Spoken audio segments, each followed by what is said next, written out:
Right. It's working. What should we talk about? Shall I move? Shall I talk? Came to England. Yeah. Oh my goodness me. And we came here in 1905 to London. Tell you one thing. I think so. And when we... Yeah. I remember Russia. I remember where we lived. Right. Go on, tell me. Well, I remember where we lived in a little hut in Livenhiff, and my father built the house when they got married, and I remember everything. And then he was coming to London.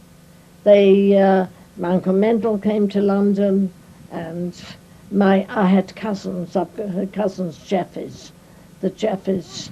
Then they said that when they came here first, the Jaffes, and then they said that they bring us over. Well, my father, they used to jump the border years ago, you know, escape across the border, so it didn't cost them any fare money, and they got to Switzerland, and from there I think they were able to get across the border. Once they were there, and they were able to get along. They had to go to Dvinsk and then by sea, and he came here first. My father, Absalom, came here, and he stayed with some friends, the Paisners, cigarette people, and then they sent her that we can come. So my mother, we was 4 children, my brother and my 2 sisters and myself, and I remember that we went from Livenhiff to Dvinsk and stayed with my mother-in-law, Avshalom's parents, overnight. And then we got from Dvinsk, we got on a boat, and we came by boat. We arrived. I remember we were given, and I was 3, I think I was 3 or 5, I think I was 5, 1905, is it? Yeah. And we had herring and potatoes for supper, for our meal. And we arrived in Tilbury Docks. And from there they looked at our passport, and we had to be perfect. If you had trachoma, disease of the eyes, they wouldn't pass you. They wouldn't let you in. Anyway, we came here, and my cousins came to meet us in Tilbury Docks, Lemon Street. We arrived. So we came to Lemon Street, and then my cousins were there and took us home, and we stayed with them overnight. And then Mrs. Paisner found us a place where to live in Old Montague Street. It was 2 up, the 2 up, 2 down. And we weren't the Paisners, they were very good. They were cigarette and tobacco people. Tell me when you want me to stop. Keep going. Huh? Keep going. What year is this? What year is this? 1905, I think. Do you remember why you had to leave? Why did your family decide to leave? Well, my father couldn't. What could he earn there? What was his living? He used to have to walk to the country. There was no conveyance. And if he bought a cow, and then he had to walk it back from the country, he used to buy from a farmer, take it to the slaughterhouse. Now, if that cow was killed and it was straight, his money was lost. He couldn't do anything. It had to be kosher. There was the slaughterhouse, the shul, and all in one. And there was a mikveh, and there was everything all in one. You know. And so then he decided, some of my relations were all here. So what would we do there? My grandfather of Shalom, he was alive. They had a beautiful house on the corner of the road. where we were threatened by the anarchists. What happened was also, I remember, that the boys, the socialists, had stolen some guns from some fellows, and they hid them. And there was a declaration called out. They said that there was a rider on horseback was saying, if those guns are not produced by, I think it was Friday, that they'll come and blow up the whole town, Livenhiff. So, can you imagine how they were praying in the shul and in the everywhere. Anyway, they managed, the boys, the anarchists, you know, they were the hotheads, socialists. So they told them, and they found... These were young Jewish men, yes, in your village, yes, in your town. Yes. And they found them, they put them, you know, there was like a river with planks across that you crossed on one side to another. And they found them in that there, and they gave them up. But that Friday morning, our little house was facing an alley opening, and the railway was running, you could see the railway, and they stopped. The soldiers were stopped and were walking through that alley to the main road. Oh, it's a long story. Go on. And anyway, they saved us, and they gave up the guns to the fellas because they were threatened for letting the guns be stolen from them. And they, anyway, then my cousin sent us a visa to come to London. So we, whatever we had, I don't know whether bits of furniture, I mean, you lived in one room, and then there's the oven separated the rest, and there was the bedroom, and everybody slept in the one room. This is in Livenhiff? In Livenhiff. And it was, anyway, we went, we had a dog as well, yeah, and his name was Valna. It's funny. And we got to the station, my brother and my two sisters and myself, and the dog came, and I remember him sitting, you know, years ago they wore the long skirts, and he sat under my mother's Avashalom's skirt, and she said, Baldel, du kannst nicht kommen mit das, geh heim. She told him to go because there was a railway there. And so the train, and we went to Dvinsk, that's our first stop. And Dvinsk, my mother-in-law Sholem took us in the house. Her father, his name was Yale Nossen, Yale. And Kenneth, I think, is named after him. Yale, oh no, he was named after him, and named after my cousin here who died at an early age in Westcliff, Jaffes, one of the Jaffes. Anyway, we got on the boat in Dvinsk, and I told we had potatoes and herring for supper, and the people was on the boat was sick, and there was bunks where they slept. It was terrible. Anyway, we arrived at Tilbury Docks, and my cousins were there to meet us, and they took us home to sleep there overnight until we found they were cigarette manufacturers. And they were quite comfortable. There was a big, my aunt and uncle, Bencher, Sora, my aunt, my mother's sister, was living in Livenhiff as well. And these people, they didn't just sell cigarettes, they made cigarettes in London. They made them because my cousins had, in the back of the shop, there was a table and a chair, and they made the cigarettes. And I remember I'm standing and watching him, how he rolled them and put them in a thing and a pusher. I used to stand there watching him.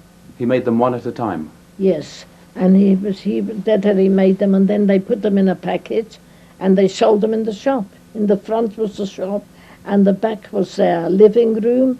And this fellow, he was a cripple, and he used to come in, and he used to sit down on this chair and make the cigarettes. And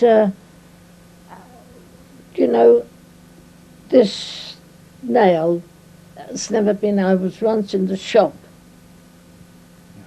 I was in the shop, and I was serving, and I caught my nail in my finger in the till. The funniest thing, and the nail came off, and this nail grew, and it's never been right. You've never seen it before. That was in his shop. It was in my cousin Sam Jeffy's shop, and they were very well off. Sam had and there was Bravo, there was Annie Bravo, and there was Rosie Bravo, and That was a Sam, real name, Bravo? Bravo. Where do they get a name like that? I don't know. And I saw there was a David Bravo. There was once they said it was a television. And Sam had, Nathan had a son, Sam. And Nathan had a shop in Seven Kings, tobacco, cigarettes. And I used to, Friday, when I came out of school, I used to go through an alley. My mother used to give me a halfpenny, and I used to get on the tram. How old was I? 8, 10 years old, I can't remember. And I used to go all the way up to Seven Kings and stay with my cousins over Shabbos. I was always a runabout. I never stayed well. And so these cousins, Nathan he was called the Cigar and Cigarette Manufacturing Company, and he had a place in Tottenham Court Road. And he had Sam, 3 children. Yes, Sam, and Muriel, and Edith. And I remember their names. And Edith, so Sam, I've seen him once or twice, I saw him, but he didn't acknowledge the family. He was a loner. And I saw him once in Tottenham Court Road, in a restaurant I went in. I always used to go up to Selfridges. I used to go to Tottenham Court Road. And I saw him in there, and I went over to talk to him. I said, you're Sam Jeffy. And he didn't want to acknowledge me. So I've never seen him since. I don't know. Perhaps he didn't want to have anything to do with the family. His father, Nathan, they were comfortable. They moved to Westcliff. And there they didn't there live that long. He got pneumonia or something, and he died young. And I've longer your Kenneth. So Kenneth's got the 2 names from the grandfather, and a Casil Nelson. His name was Nathan. And we used to go down to Westcliff, and then when we came to London, and it was different life. My in-laws where did I meet him? Oh yes, my mother-in-law. I met my Hyam. They were living in Romford Mansions. They came before us. Who was that? My mother-in-law and 3 boys. There was Max, and there was Reuben, Hyam, and Reuben. And then she had another girl, Annie, and that's Mrs. Dom.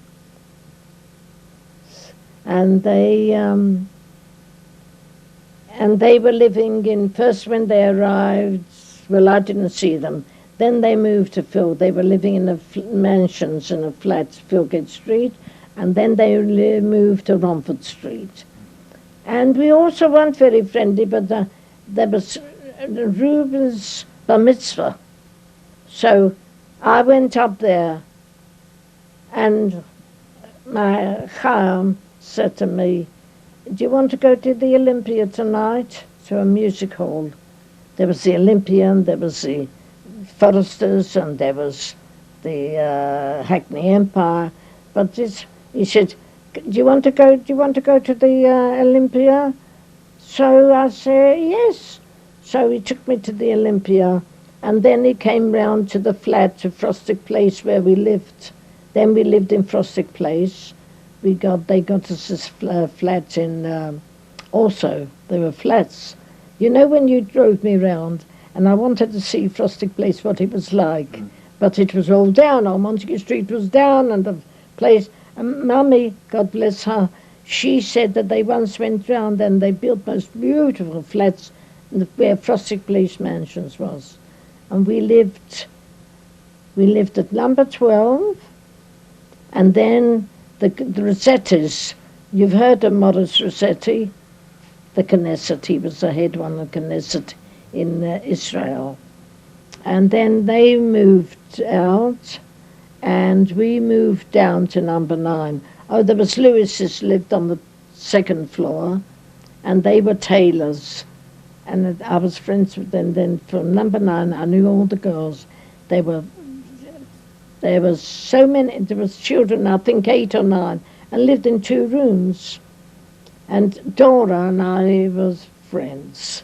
And if then there was a holiday time from school, so we all used to get into, so they've done enough of them. There was Abby and there was Jenny. What were you going to say? What were you going to say? We all slept onto one, and there was this couch.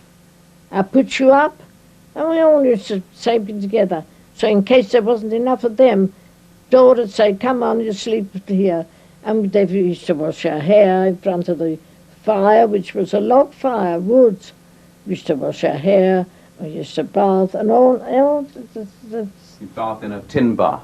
Tin bath in front of the fire. And you had to get, and to milk, we used to take a jug and walk up to the farm to get the milk. Where? Well, there was farms there in What, Russia. in the middle of London? Where? Wait a minute. Are we talking about Russia? You're talking about London? No, I'm not talking about Russia. I'm still gone back to Livenhiff. Okay. Yeah. So, tell me about this then.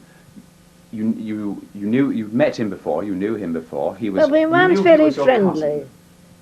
Well, of course, because when we came here, as I say, they were living in. When we came, they were living in Filgate Street, and I used to go up there because there was the boys, and there was Anne, and then she had, here in London, my mother-in-law had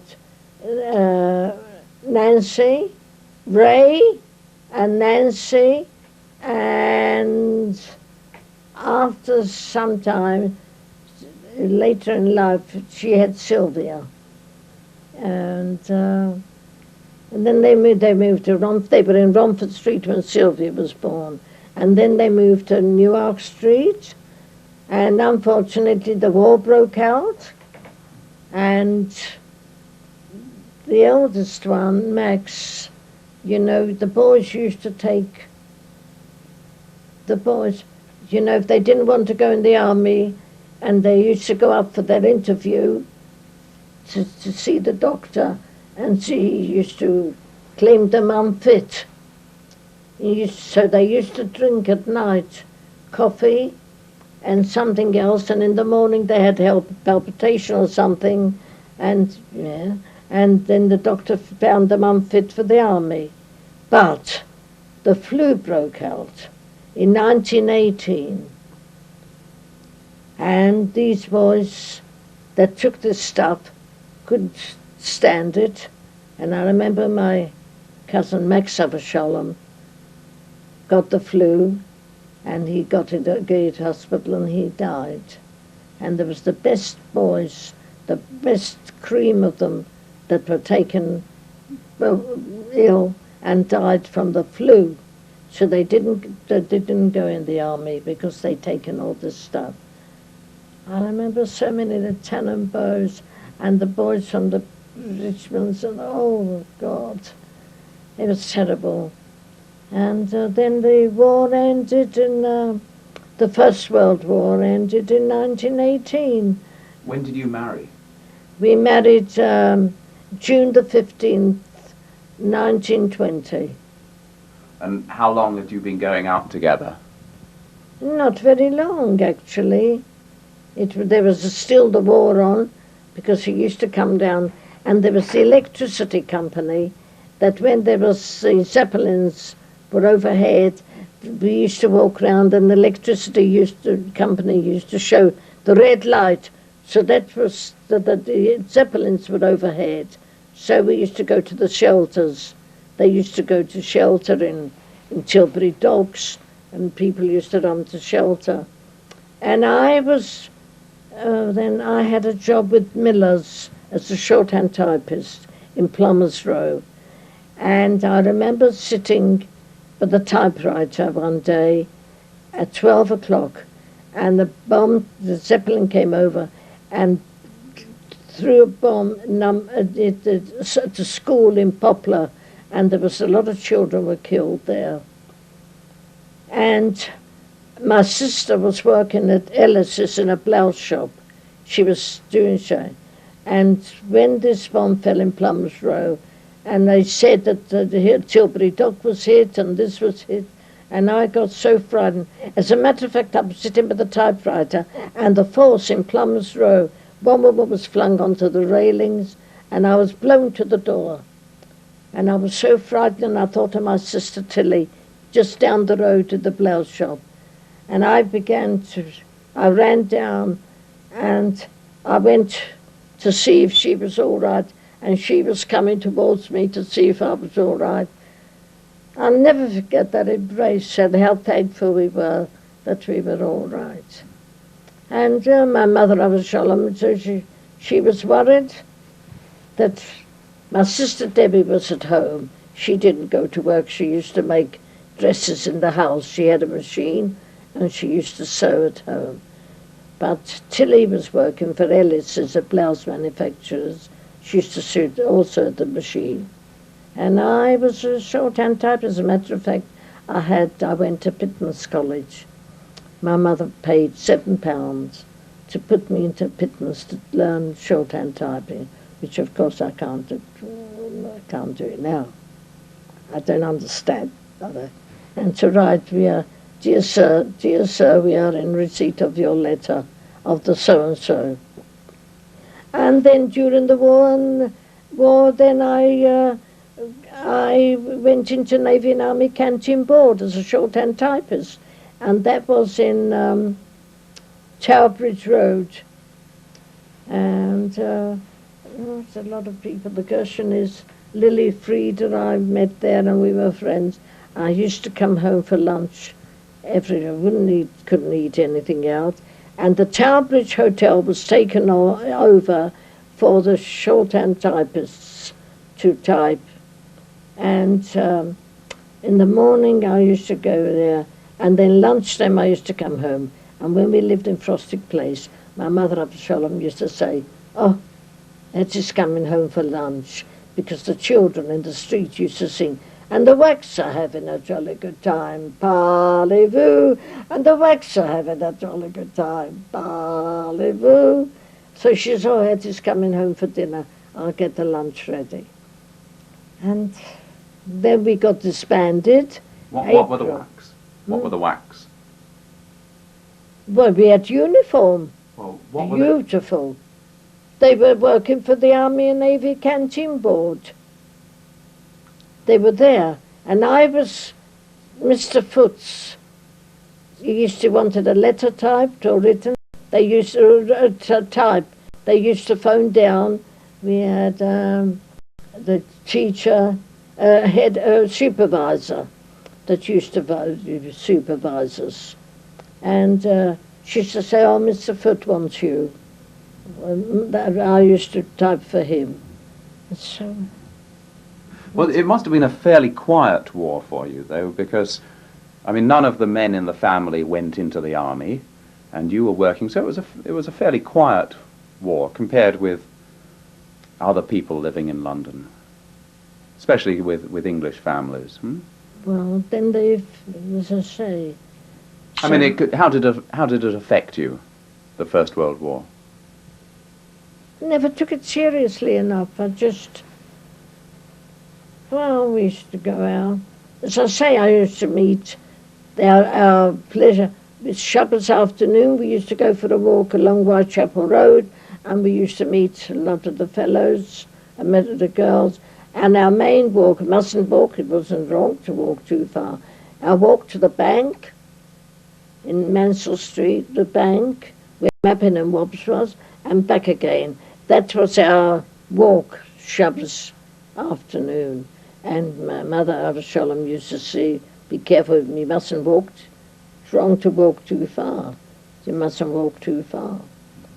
And that's how we lived. And then we got married in Devonshire Place Shul.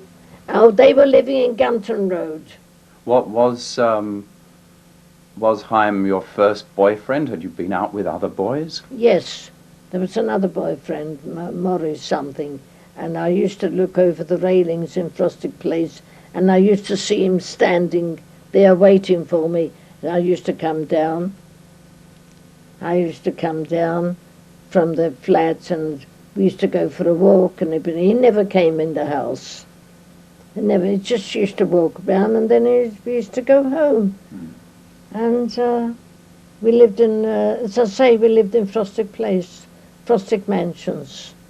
And how often would you meet? Well, I don't know, we used to walk up the Whitechapel Road. That was our walk. Is that all you did? Well, that's all we did. I had a friend, Becky, and there was some other... Oh, I had a boyfriend that was in the army, Bert Friedman. I was 15 then, and he went to the army. And then he came back. He was wounded, so he was let out, and he was in France, and he came to see me, and he wrote and said he was in France. I think somewhere there's a letter of his. And then he went back, and they took him back in the army, and I never heard from him anymore. And he was killed. Bert Friedman, I remember the names. So how long was I there? I think I was 15 when I was going out with Bert Friedman. He lived in the next block to us, to me. And going out meant that you'd meet him sometimes and you'd go for a walk, and nothing more than that? Well, we just met, and then he went in the army because... When you met Hyam, didn't you think that the fact that he was your cousin that you're not should supposed prevent to you marry? from marrying No. him? Why? I don't know, I never thought of it. That you could marry your cousin, and an uncle can marry a niece. But, because brothers, sisters, of course not. It's a bit unimaginative, isn't it, marrying a cousin? Well, it does happen. I know 2 brothers married 2 sisters a long time ago. Bronstein, their name was. But, and so, and we got married, and... How did he propose to you? Well, we were going out, so he said, do you want to get married? I said, well, I don't know, if you want to. Well, it doesn't sound very romantic. He wasn't. He wasn't. He never was romantic, really. He was never really loving or fondling or anything like that. His brother Max Avshalom used to come up to Frosted Place, and he used to sit on the settee. He was such a lovely, he was handsome. Max, I had pictures of him. So what did you say? Did you say to your parents, Hyam's asked me whether I should marry him, what do you think? I didn't.